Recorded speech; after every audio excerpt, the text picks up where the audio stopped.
Amém, irmãos? Opa, tem alguém aí? Amém? Glória a Deus, aleluia, né? Aleluia. Nós estamos durante estas semanas hoje está encerrando fevereiro, né? Hoje é o dia 29, é o dia troncho do mês de fevereiro, porque fevereiro tem 28 dias, né? E hoje ele tem um dia, esse ano tem um dia a mais.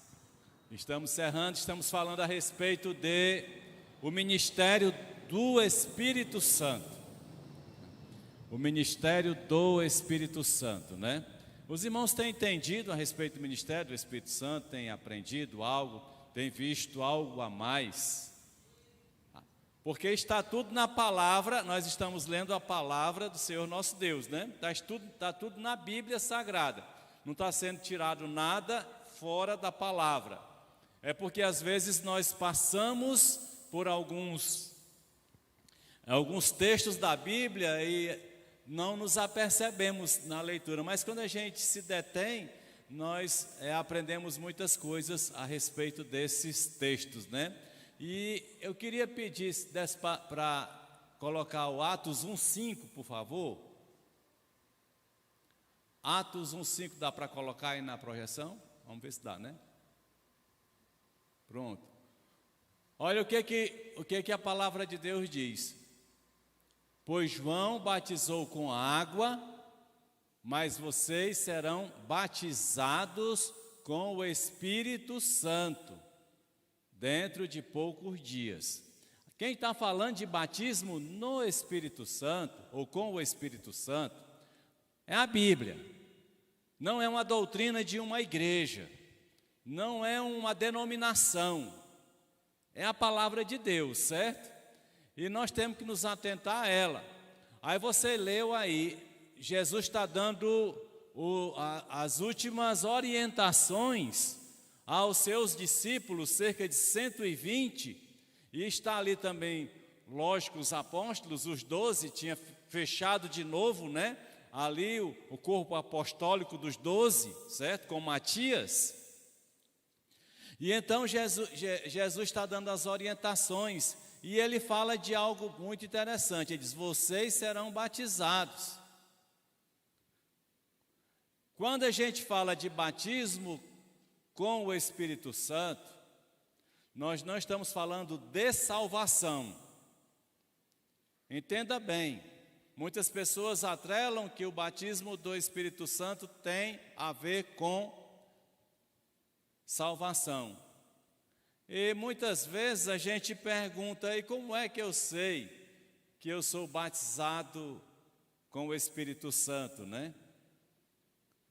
Vamos colocar aí o Atos 1:8.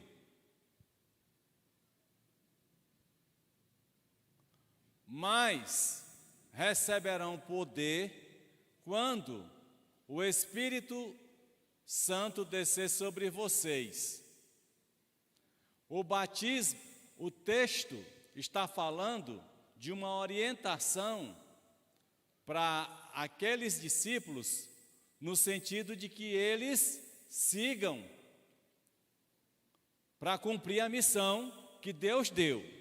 Agora, muita gente diz: como é que eu sei se eu sou batizado no Espírito Santo ou com o Espírito Santo, né?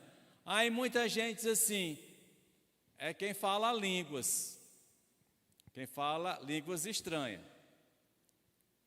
Nós vamos ver aqui daqui a alguns instantes sobre o sinal físico do batismo no Espírito Santo, conforme a palavra de Deus.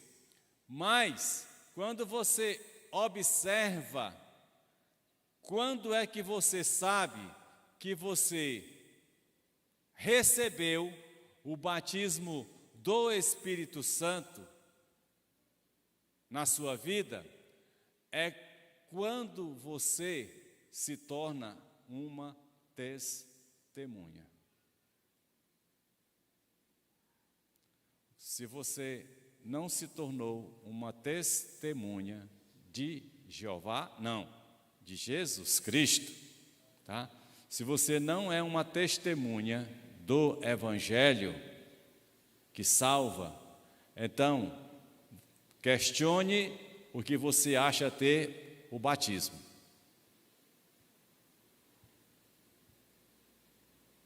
Porque ele diz que nós seremos testemunhas até os confins da terra.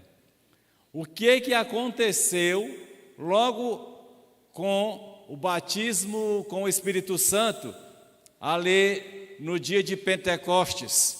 Começou-se a anunciar a respeito de Jesus Cristo.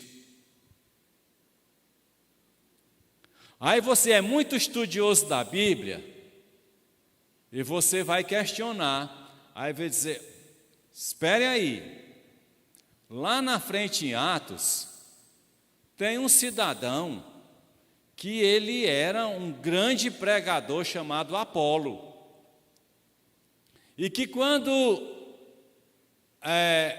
alguns membros, eu não estou lembrado aqui, as pessoas que falaram com ele, mas quando chegaram para ele, você recebeu o Espírito Santo, ele ficou meio, Espírito Santo? Ele disse, eu conheço o batismo de João. Mas era um grande pregador.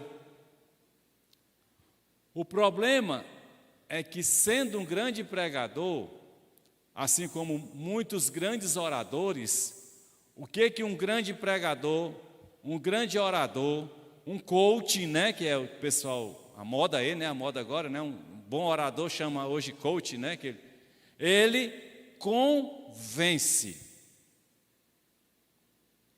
Não é instrumento de transformação.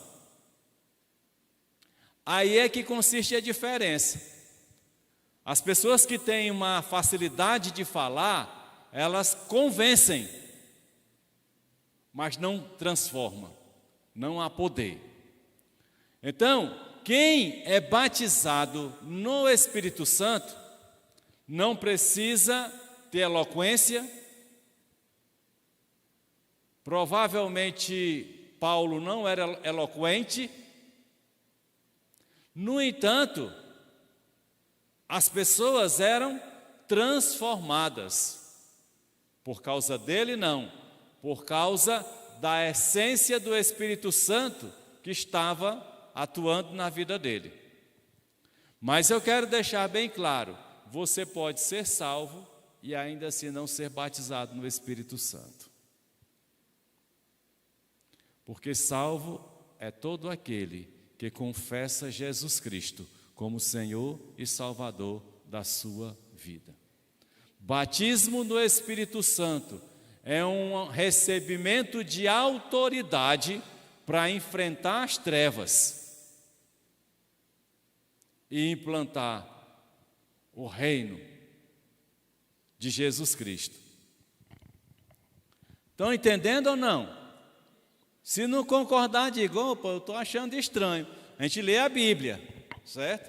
Eu não estou aqui para falar de mim, da minha experiência, do que vivi, do que passei, porque o que eu vivi de experiência fica comigo, é para mim, é para minha edificação. Mas a palavra de Deus, ela abre para nós as informações fundamentais para que, primeiro, a gente seja salvo. Segundo, para que a gente seja operante no reino de Deus, instrumento. Então, quando você é batizado no Espírito Santo, você se torna uma testemunha, você se torna frutífero, tá? Mas nós vamos observar algumas ocorrências ao longo de Atos que nos dá atenção a respeito desta ação física do Espírito Santo, tá? Quando você lê em João 3:8, diz assim: o vento sopra onde quer, você o escuta, mas não pode dizer de onde vem, nem para onde vai. Assim acontece com todos os nascidos do Espírito. Então, ele faz a colocação exatamente do Espírito Santo com o vento. Ele faz uma comparação, porque o vento, você sabe que ele existe, mas a gente vê, ele não tem cor, não tem cheiro, mas ele existe. A gente nem toca, nem pega nele, né? Mas a gente sente. Não é assim? E ele faz muitas coisas, o vento. Assim é o Espírito Santo agindo. O Espírito Santo age na igreja, mas ele age na igreja, não 4 paredes. Na igreja, gente, pessoas transformadas. Certo?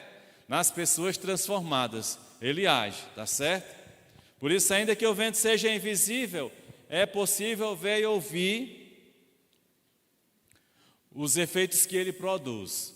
Ainda que você não esteja vendo o Espírito de Deus, você percebe o que ele faz, a transformação, porque ele tem alcançado vidas. O objetivo do Espírito de Deus é o homem. O alvo do Espírito de Deus é o homem. Ele veio para atingir o homem.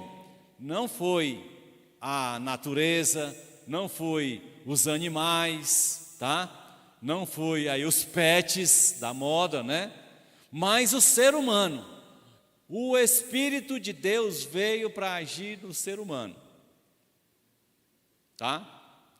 Quando você vai lá para o Éden, você vai ver Deus dizendo assim: o homem é ruim, seu coração é ruim, por isso, meu Espírito não agirá continuamente nele. Isso ele falou no Éden, por causa do homem. Só que houve uma mudança radical dessa posição de Deus. E Deus muda? Muda.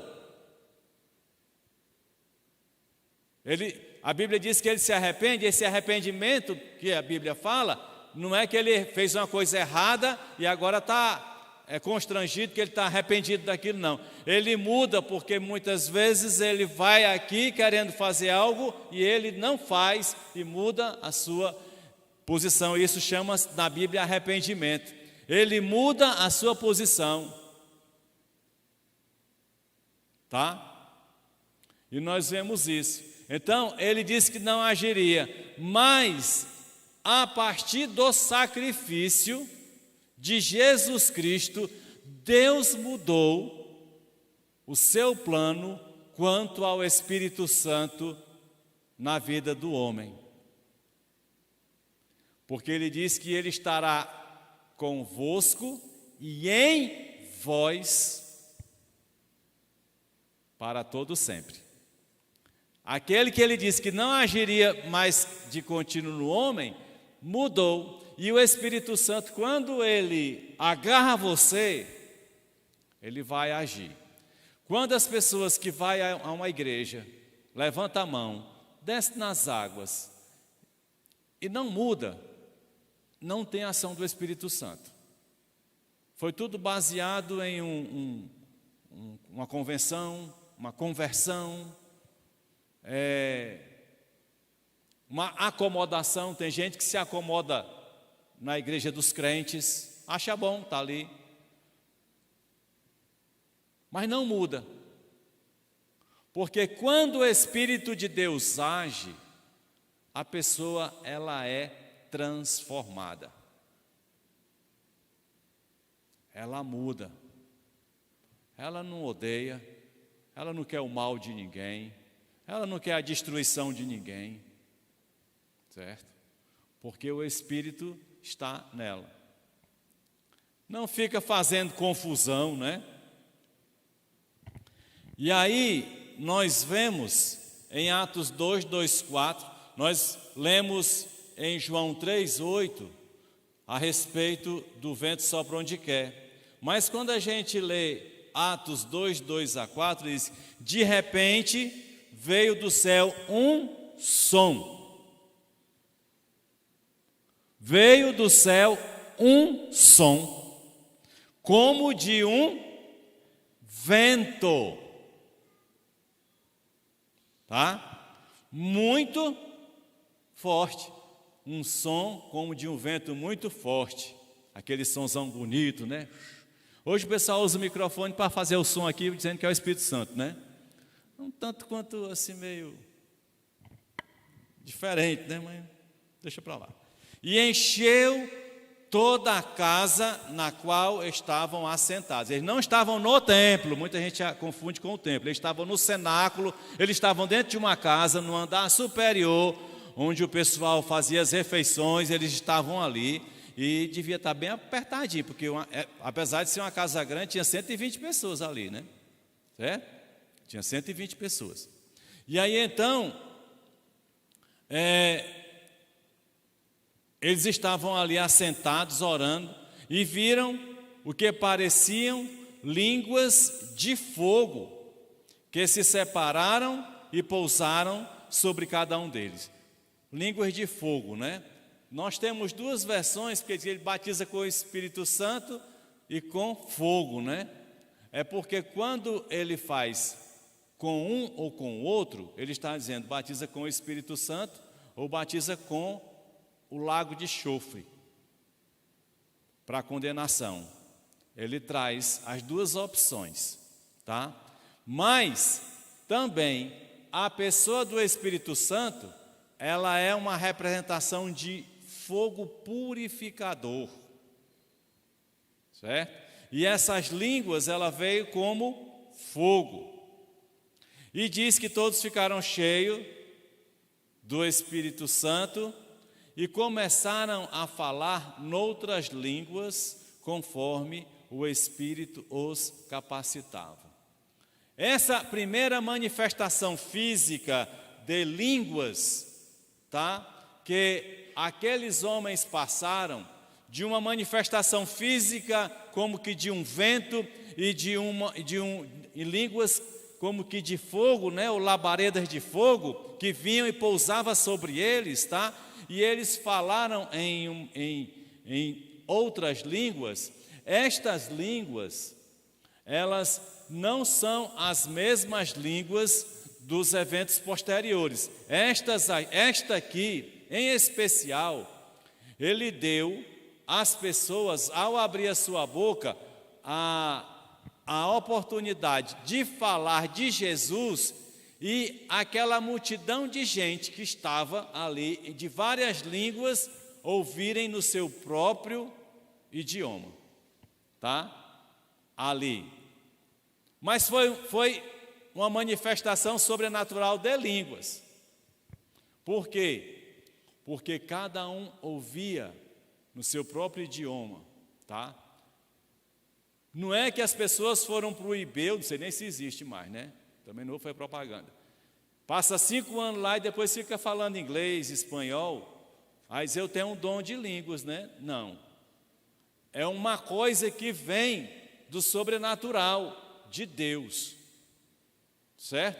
De Deus, e manifesta. E a Bíblia vai dizer que isso é para que o reino de Deus seja abençoado. Não é uma manifestação que faz uma pessoa melhor do que outra, porque em alguns lugares a gente escuta dizer que só quem pode ter cargo na igreja é quem fala língua estranha.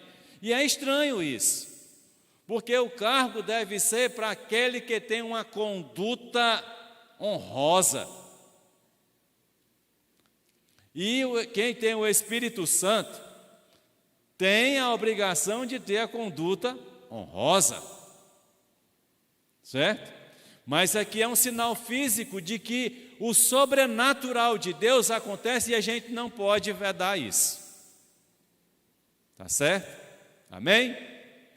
Vamos seguir.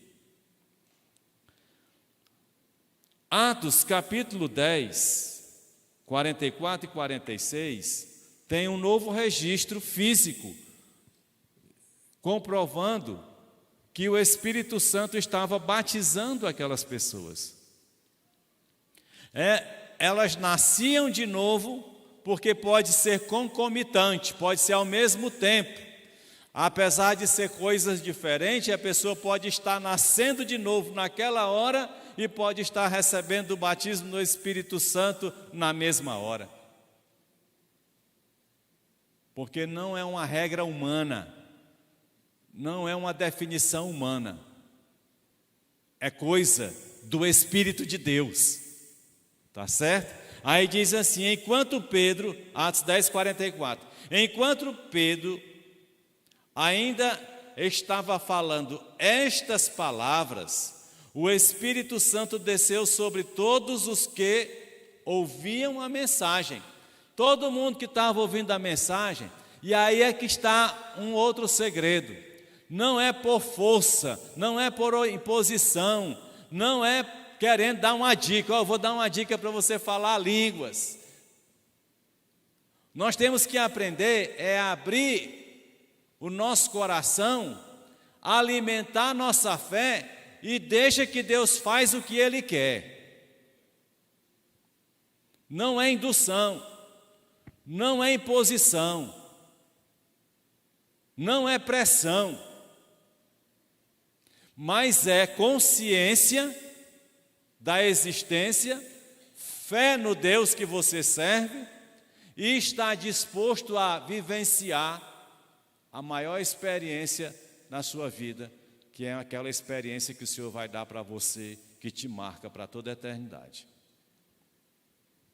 Todos nós temos que passar pelo menos uma vez na vida, uma experiência tão profunda com Deus, que desta experiência para frente, a nossa vida não será mais a mesma. Não precisa a gente ficar alimentando, né?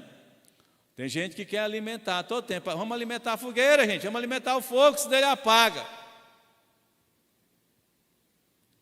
Precisamos alimentar o fogo com adoração ao Senhor, com rendição ao Senhor, não em buscas de novas experiências,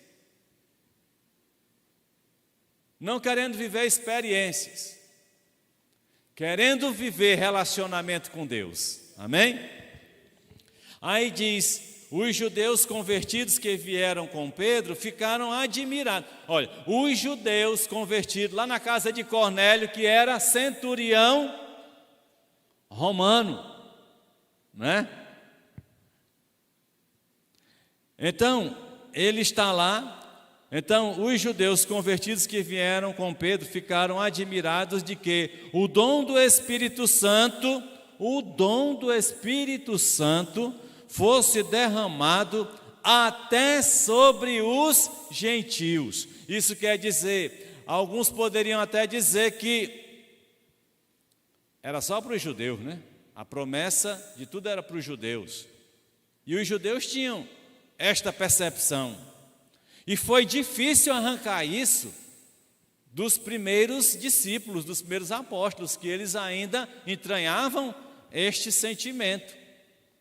Mas Pedro vivenciou com alguns judeus o que aconteceu com os gentios, porque eles viram exatamente, pois os ouviam falando em línguas. Não era o latim, certo? Não era o latim.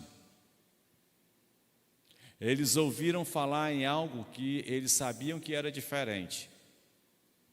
Então não era algo inteligível.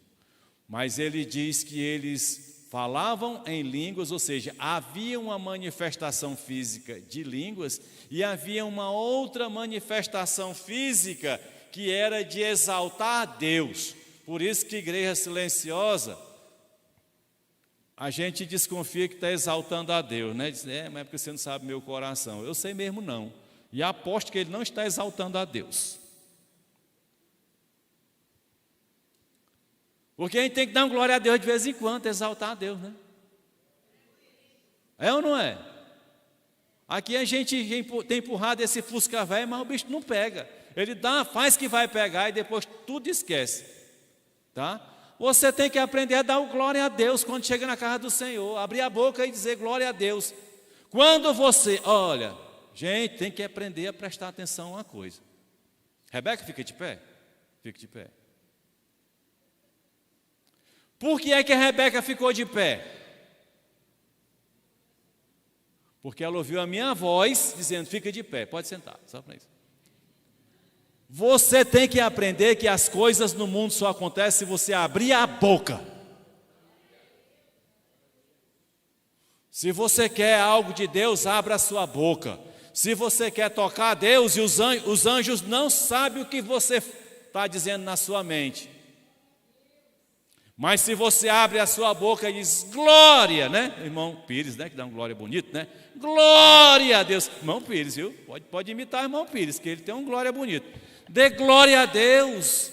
Dê um aleluia. Exalte o nome do Senhor. Aí, na igreja nós precisamos ver isso. E não tem que ser alguém empurrando aqui. Dê glória, dê glória. Não, tem que sair do fundo da sua alma, do seu ser. É a adoração ao Senhor. Um lugar bom de silêncio é o cemitério, porque só tem morto. E aqui todo mundo está vivo, então abra sua boca, diga, Senhor, meu Deus, como o Senhor é bom, suas misericórdias são para sempre. Salmodie ao Senhor, exalte, bendiga, porque foi exatamente o que aconteceu na casa de Cornélio, a partir do momento em que a ação do Espírito Santo veio naquele lugar. E aí começou o negócio a ficar melhor, porque agora não era mais só judeus recebendo o poder de Deus, eram os gentios, éramos nós recebemos.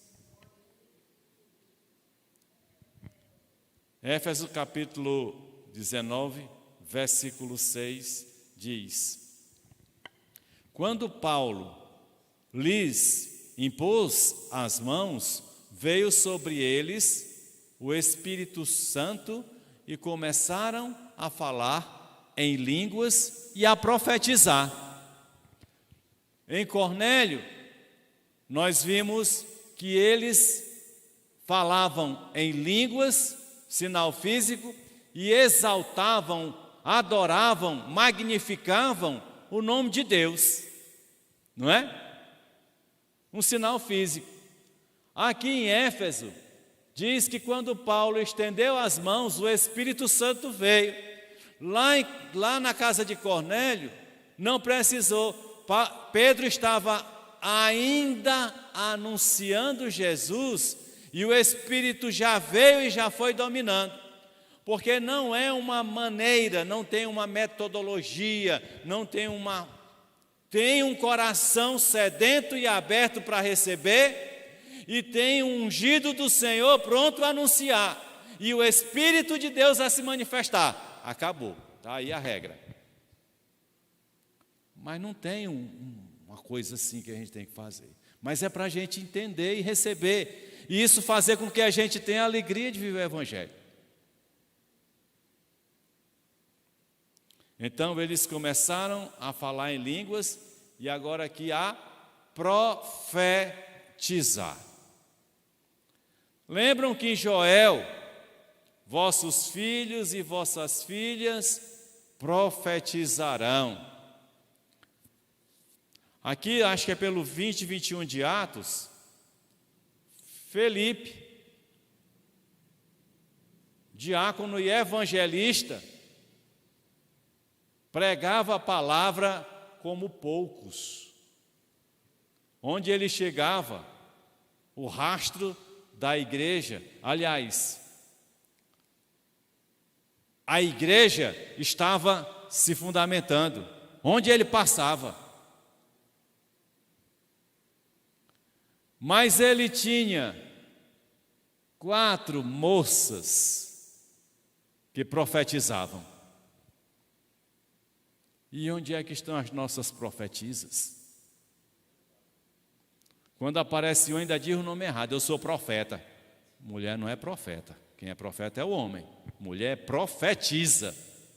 Quando aparece um aqui e acolá, eu sou profeta. Não, você é profetiza, mulher profetiza. E o que ela vai falar? Ela vai ser a boca de Deus para as pessoas, viu?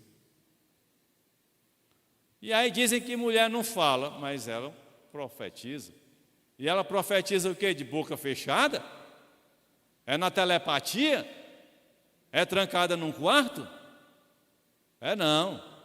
O profeta, ele fala de voz firme e segura, porque ele fala o que Deus está mandando falar. Pregador de mensagem não está profetizando, não. Ele está profetizando a partir de quando ele está entregando a mensagem, Deus intervém e entrega algo momentaneamente para ele no meio da mensagem. A mensagem toda não é profecia não, viu? Então nós temos aí um sinal comum nos 3 momentos, sinal de línguas, tá?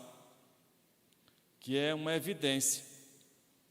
Atos 2, 7 e 8 diz assim: atônitos e maravilhados, eles perguntavam: acaso não são galileus todos estes homens que estão falando? Galileu era o pessoal que estava lá, tinha aqui Jerusalém, né? Tinha aqui Jerusalém, aqui está aqui Jerusalém, aqui hoje está Israel, bem aqui está Gaza, tem um mar, mais embaixo está o Egito, aí bem aqui em cima tem Samaria, depois de Jerusalém, né? E eles estão lá em cima, aqui na Galileia, onde tem Caná da Galileia, tem Cafarnaum, né? Tem Naim, não é isso? É. E ali tem Nazaré também, né? Onde Jesus, ali naquela região. E era uma região que não tinha essas famas não, porque nem era Samaria, que já não era essas coisas todas, e nem era Jerusalém, que era o bambambam, né? Aí de São Galileu, esse pessoal aí não são Galileu, eles estudam a Galileia, né? Tá certo? E ele diz: atônitos maravilhados, eles perguntavam: acaso não são galileus todos esses homens que estão falando? Então como os ouvimos cada um de nós em nossa própria língua materna? É um mistério. É um mistério. Tá? E 1 Coríntios, capítulo 14, verso 2, para falar a respeito desta manifestação física, visível, ele vai dizer assim, 1 Coríntios 14, 2: pois quem fala em língua não fala aos homens. Esta é uma outra forma de falar em línguas, que são chamadas de línguas estranhas. 1 Coríntios capítulo 14, versículo 2: pois quem fala em língua não fala aos homens, mas fala a quem?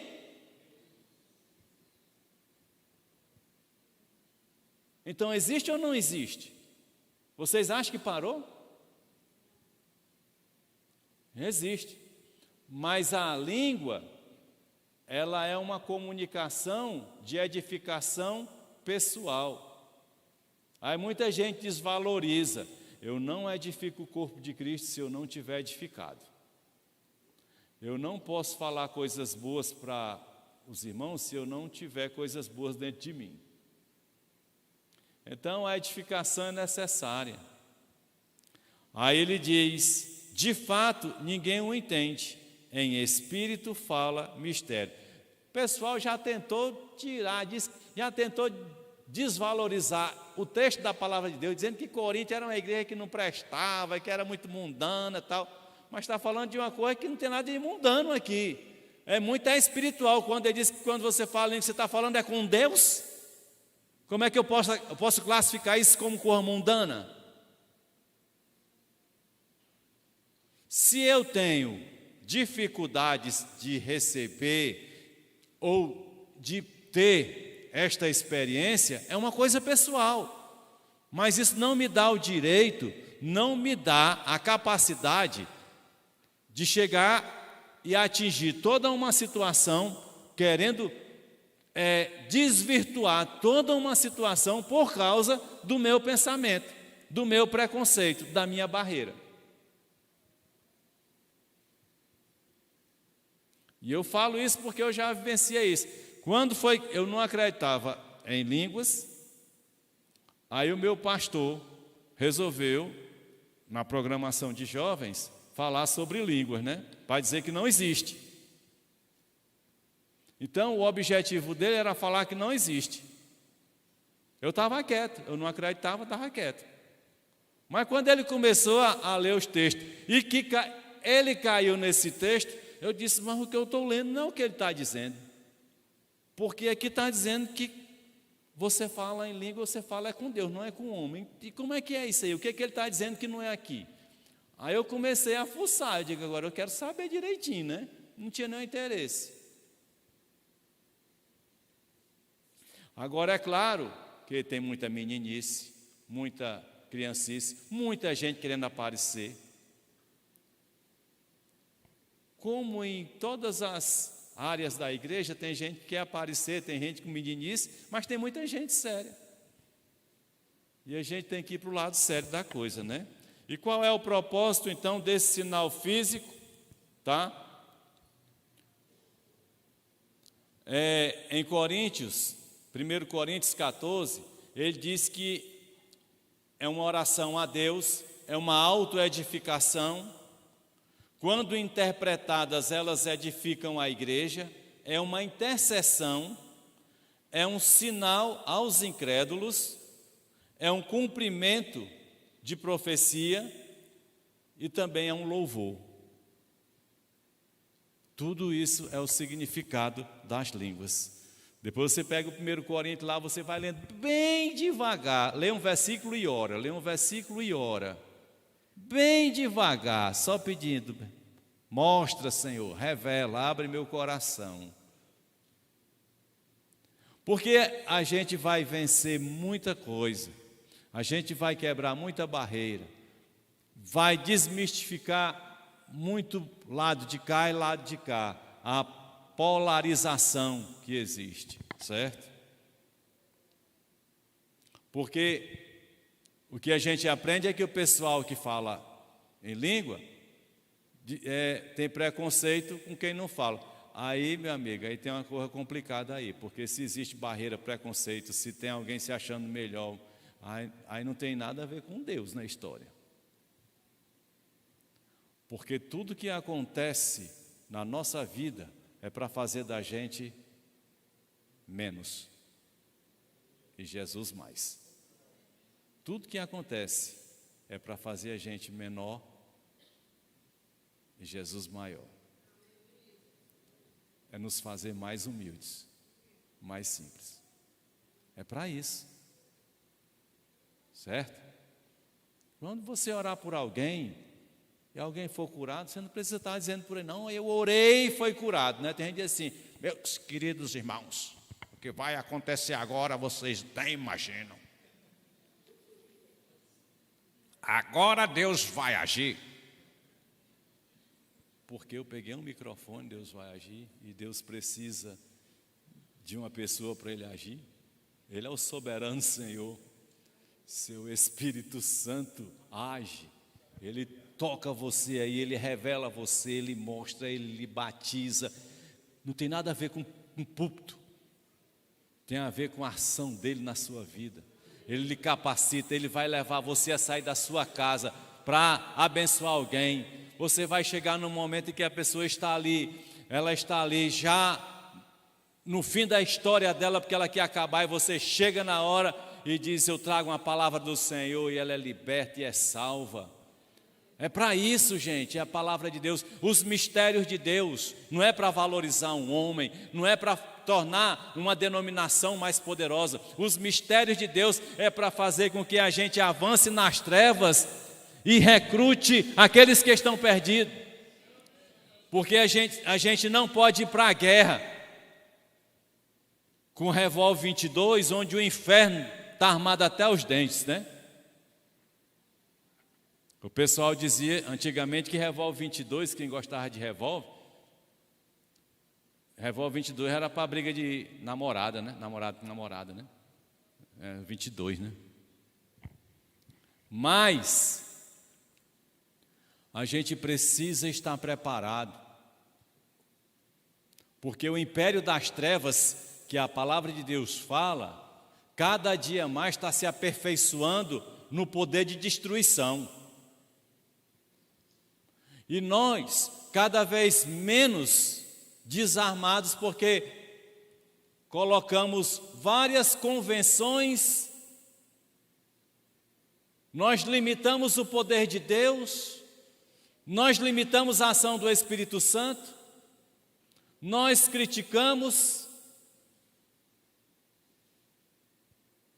e não abrimos o nosso coração para dizer: eu quero, Senhor, de Ti mais, eu quero experimentar o que a Tua palavra diz, eu quero algo diferente. Mas eu preciso é ter consciência. O pregador apenas abre a boca e fala para descortinar alguma coisa, mas tudo acontece entre o céu e você, tá? Então apareceu muitas objeções, como aparece a respeito dos dons, que diz, agora estão dizendo que os dons estão acabando, né? E que acabou no primeiro século. Ora, se o inferno está se aperfeiçoando para destruir, por que é que os dons... Mas aí a pessoa chega para mim e diz assim: você não leu 1 Coríntios 13, não? Que havendo línguas cessarão, né? Havendo profecias serão aniquiladas. Em parte conhecemos, em parte profetizamos. Mas quando o que é perfeito, o que é em parte, né, não será necessário. Aí as pessoas se baseiam nesse texto para dizer que a montagem dos livros do Novo Testamento ou da Bíblia foi o que veio, o que é perfeito. Perfeito é Jesus Cristo, não é a Bíblia. A Bíblia é a palavra de Deus para a salvação, para a instrução. Mas o perfeito não é o que está escrito. O perfeito é o que vem, que é Jesus Cristo. Quando Ele vier, então a gente não vai precisar mais profetizar, não. A gente já está com Ele para sempre. Mas enquanto Ele não vem, nós precisamos usar as nossas armas que Ele nos dá para que a gente possa estar neste mundo. Amém? Então que Deus nos abençoe, que o Senhor venha encher os nossos corações, né? Que o Senhor venha fazer com que passemos por experiências com Ele. Experiências de que quando alguém me injuriar, eu não me abale espiritualmente. Porque aqui para nós, tem gente que fala mal da gente o tempo todo. Aliás, tem gente doente que fala mal até dele no espelho. É um problema dessa pessoa. A gente tem que orar por ela, né? Mas tem gente que fala mal, e às vezes, por um acaso, você sabe que alguém falou mal de você, você fica para baixo, fica arrasado. Se a gente tem a presença de Deus na vida da gente, falem o que falar, falem o que quiser, o que importa é o que eu e Deus estamos vivendo. A gente está perdendo tempo guardando rancor, deixando vir raiz de amargura, por coisa que o diabo está semeando na cabeça das pessoas. A coisa mais fácil que tem é alguém falar mal de você. Se você é rico, vão falar mal de você, diz que você é ladrão. Se você é pobre, vão falar mal de você, diz que você não tem competência para ficar rico. Mas sempre vão falar. Sempre vão falar. Quem fala mal de você, o problema é dele, não é seu. Quem perde tempo para estar falando mal, criticando, censurando, preconceito, é uma pessoa que não tem oração chegando nem no teto. Não dá, gente. Nós precisamos deixar que o Espírito Santo nos encha por dentro e nos revista por fora. Como foi falado quinta-feira, né? Porque revestimento é por fora. Ninguém se reveste por dentro, né? E o copo não fica cheio por fora, fica cheio por dentro. Então nós precisamos que o Espírito Santo nos encha por dentro e nos revista por fora. E que não importa, Deus está com você. Então vá em frente, siga em frente. Vamos ficar em pé, né?